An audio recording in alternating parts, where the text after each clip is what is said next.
Hidha Abbayyaa guddicha irratti wanti natti dhagahame yoo jiraate baay'een gammade. Sababni isaa hidha Abbayyaa guddicha kuni yeroo jalqabaa waggaa haaraa kana irratti bara 2016 xumura argatee guddinsi isaa marsaa baraffaan xumureedha jechuudha. Kunis immoo injifannoo mootummaan keenya paartii badhaadhinaan hundaa'e kun fide keessaa isa tokkodha. Hidhi guddichi kun xumura argachuun isaa baay'ee kan nama gammachiisudha. Milkaa'insa dachaalee dhuunfaa. Gammachuu guddaan natti dhagahame jechuudha. Akkuma ilaalamaa jiru marsaan afuraffaa magaalaa xumuramee jira. Gammachuu guddaa akka biyya keenyatti nutti dhagahame jira. Hidha Abbayyaa guddinsi marsaa afuraffaa gaggeeffamuun gammachuu guddaatu nutti dhagahame. Akka lammiitti boqqool qabannee akka nuti deemnuu fi hojii seena qabeessa guddaatu hojjetame.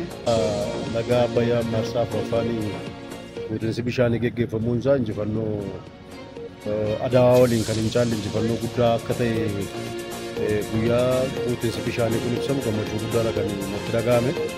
Abbayyaa irratti gammachuu guddaan natti dhagahame.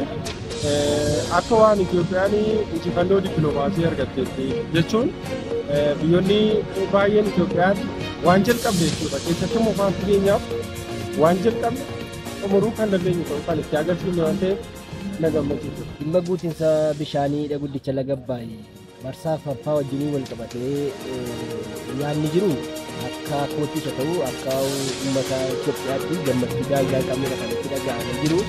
Keenya miidhuu waraanaa fi miidhuu adda addaa sana keessa taatee kana raawwachuu seetii fi baay'ee waaqayyoon isin galateeffannaa nuuf injifannoo guddaadha jechuudha. Haala Abbayyaa marsaa afuraffaatiin qabatee biyyuu gammachuu guddaatu natti dhagahama.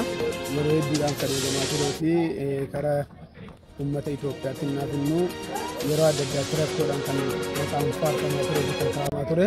Yeroo ammaa kanatti ofirra darbinee hidha laga Abbayyaa kanaan ibsaadhaan naannoo ollaatti illee sadarkaa guddiitti geenye jirra.